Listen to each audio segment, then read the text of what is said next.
The Timberwolves picked up their 6th win in the last 7 games Sunday, winning in Denver 117-108. Anthony Edwards led the T-Wolves with 21 points, 6 dimes, his 15th consecutive road game with at least 20 points. The Timberwolves feel like a team we do not talk enough about, and they gave Denver all they could basically handle over the weekend. Wendy, did this game teach you more about Denver or more about Minnesota? Yeah, it's really hard to evaluate Denver right now. They're just so banged up, and they lost another player in this game. Cam Johnson's been dealing with an ankle issue. He left the game early. They've just been a shell of themselves defensively since Aaron Gordon got hurt. I could keep going. Jokic has been off. I want to talk about the Wolves. The Wolves are a secretly scary team, and the reason is if you look at the teams in the West that are sort of in the middle of the pack, you know, right now, frankly, that's Denver. Even though I sort of see them as a high ceiling team. That's Denver, that's the Lakers, that's Houston. Those teams all have flaws. The Rockets, shaky offense. The Lakers, shaky defense. Denver, shaky defense. Minnesota can play at both ends. And I'll sound like a broken record here on this one. When you try to evaluate a team that's going to make a run in the playoffs, you evaluate teams that can play at both ends. The Wolves can do it. For all of the flack that Rudy Gobert takes, and some of it is deserved, when he is on the court, they are a very good defensive team. He gets dunked on. He does stuff like commits flagrant fouls that gets him suspended. He says stuff that upsets guys. But when he's on the court, the data just shows they're a good defensive team. And they have Ant Edwards, who is a transformational offensive player who also himself plays at both ends of the court. I would not say I would choose them or pick them to beat Oklahoma City. I would not pick them to beat San Antonio, but boy, are they a dangerous team. And while these other teams have been struggling and falling back, Minnesota has risen. Minnesota 11-4 in their last 15, and they're going to keep rising because they play at both ends. They're fun to watch, too. Go ahead, Vince. I think it's one of these undertold stories that we don't talk about as much. Anthony Edwards being one of the great player development stories in the NBA because he started off so high. Like, his game has improved year after year, and we don't give him the credit for recognizing what it takes to become a champion, being a better shooter, being a better ball handler, all those other things. But as far as a unit, I look at the Denver Nuggets, and I got this stat for you. Their top 5, their starting 5 of Gordon and Murray and Jokic and Cam Johnson and Christian Brown, they played 10 games together this year. Less than 150 minutes. We know they have championship DNA. We just haven't seen it. And they're sitting 4th, and Jokic, since coming back, has not looked like himself. I'm going to assume he's going to look like the best player in basketball. The final stat I want to give you, because this is so critical to me, this is a shooting league. This is a league where three-point shooting matters. It's the great equalizer of everything. The Nuggets have 7 rotation players shooting 40% or better. The only guy who doesn't is Christian Brown. Tim Hardaway Jr. comes off the bench and shoots 7 for 43% a night. If they can get healthy, if Aaron Gordon can get that hamstring right, if Peyton Watson can get right, this team is going to be more than dangerous. They're going to be in the Western Conference Finals, but they have to get healthy. Yeah, they were 6 of 22 from 3 last night, so that was not good. Go ahead, Stephen A. What do you think about the Wolves? They got to get healthy. The bottom line is this is a simple answer to this question. Denver, fully healthy, deserves the advantage over the Minnesota Timberwolves because if there is a kryptonite to Rudy Gobert's defensive prowess, it is when he goes up against Nikola Jokic, a healthy Nikola Jokic. When we've seen this man abused, usually it's against Jokic, all right? And we all know that. Jamal Murray, I mean, how many people do we have more faith in the clutch in terms of needing a bucket and relying on somebody other than Jokic to get you that bucket? It's Jamal Murray. And so Aaron Gordon, he comes back healthy. Watson comes back healthy. With what they have, you go with Denver. But that's the only time you go with Denver. If they had any debilitated element to them, Minnesota takes them. Because they got this dude, Ant-Man, who is a generational talent, my favorite player in the NBA. The brother is spectacular. And by the way, Julius Randle is no slouch. DiVincenzo is no slouch. McDaniel is no slouch. Naz Reid is no slouch. They've been there. The one thing that I would say is this is the thing. If you wanted to give Denver an edge over Minnesota, and I'm not sure that I do, Minnesota looks different when they go up against OKC compared to Denver. It's a dogfight when Denver and OKC go up against one another. I mean, it's no holds barred. But you see something missing in Minnesota as a collective unit when they go up against OKC, at least dating back to last season. And I'm not convinced that they're equipped to overcome that this season. Shea's back. What about when Jalen Williams comes back? I mean, why should we believe in Minnesota against them? Because we saw them have a big game against OKC. I mean, they were up by 40 against OKC in the playoffs. Then OKC just came back the next game and beat them. Shea Butter walked off the court like, no problem. All right, y'all got us tonight. It's no big deal. You're going to lose. All right, we'll get you. And sure enough, he got him the next game, the very next game. This is who they are when they go up against Minnesota. Not so much against Denver, which is why I think a healthy Denver squad deserves a slight edge over Minnesota right now. Wendy? I do think we should point out that Minnesota has beaten Oklahoma City twice in the regular season.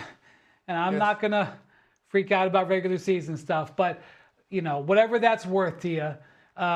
And Denver Nothing beat right now. Minnesota 3 out of 4 in the regular season.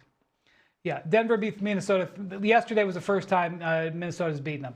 Yes. I don't want to put too much focus on that, but I will say this. Ann Edwards, when you're in a 50-50 game, Ann Edwards can carry you home. We just saw it the other night in LA where he hits the shot to win the game, and then he chews out his head coach 5 seconds later. And the thing I love about this, by the way, is that both of them had a point, and both of them know that they can help each other and they move on from it. But we saw one of the wins over Oklahoma City was Ant hitting a ridiculous shot against good Oklahoma City defense.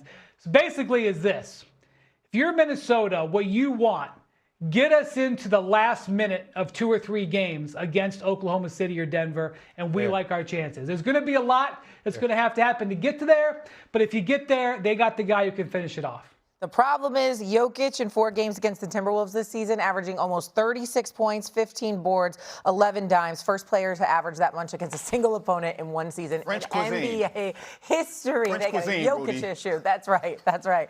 Coming up on First. You never want to get swept by another team, especially these guys. Nice little win, 117-108. Okay, yeah, we know Denver's not at full strength, but let's talk Minnesota here for a second. 6 of their last 7 have been victories.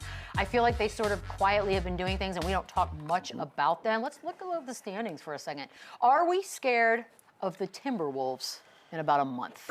Yeah, they're dangerous. And again, they're one of those teams that they are great on both sides of the ball. Obviously, you have Anthony Edwards, who offensively can do everything. And then you have such a good defensive team. When they go and add Ayo at the deadline.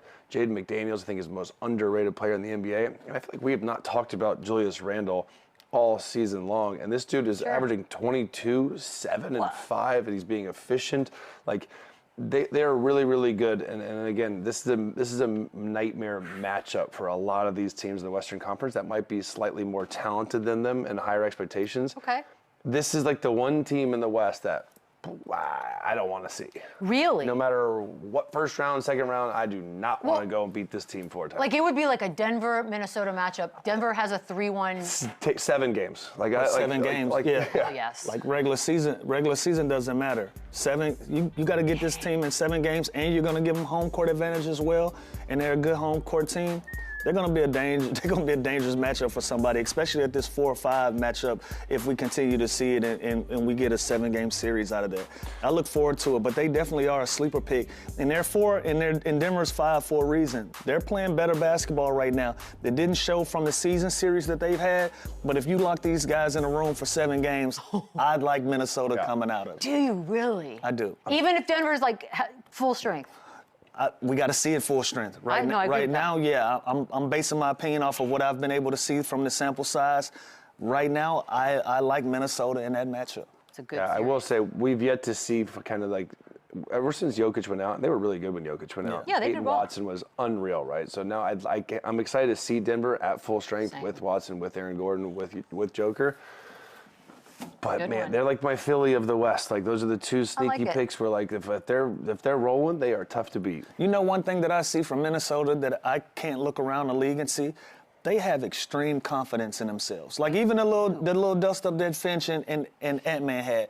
Think about what that fight was about. It was about your best player wanting to take the last shot, wanting to be the guy in that, wanting to be that guy in the moment, right? Like if you're arguing with your best player about passing the basketball, that is a great luxury problem to have. And so I just love the confidence that they have, especially with Ant-Man.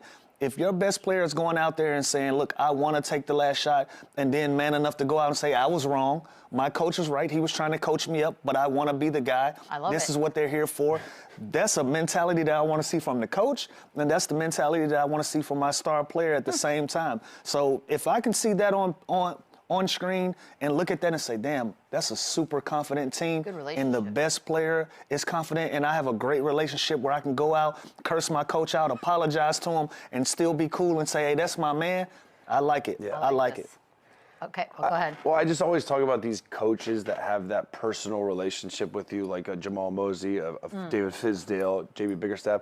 Chris Finch has the same thing. So they went, like, to the outside eye, they went at it. You would think there's issues there. You would Right, think we'd be that's talking about it. And the best part about that video is he said, pass the ball. And Dan said, you don't want me to pass the ball. That was the best clapback He's like a of fun all character. time. So the fact that they have that player-coach dynamic where they could, listen, it's a long season. You're going to get on my nerves. I'm going to get on your nerves. But, like, as long as you have that mutual respect at the end of the day that you know it's not personal, then that's all that matters. And if it's for winning and the better for the team, that's all that matters. And I feel like these two guys are on the same page when it comes to that. So I want to make sure I get all of this right. This is all Anthony Edwards, his resume so far. 2 Western Conference appearances, 4-time All-Star, All-Star Game MVP, 2-time All-NBA. His career average is about 25, approaching anyways. Under the age of 25, who has a better resume? LeBron By the way, James. he's so young. Oh, like all time? No, now. Oh, Good Lord. Probably nobody. yeah. Well, I mean, by the way, it's the Jalen Johnsons, the Cades, the Wembys, the Paolo. Cades Cades? hasn't done that yet, but no, that probably this. So the best resume of any. By the way, under I mean, that's 25 a is crazy resume. wild. I know.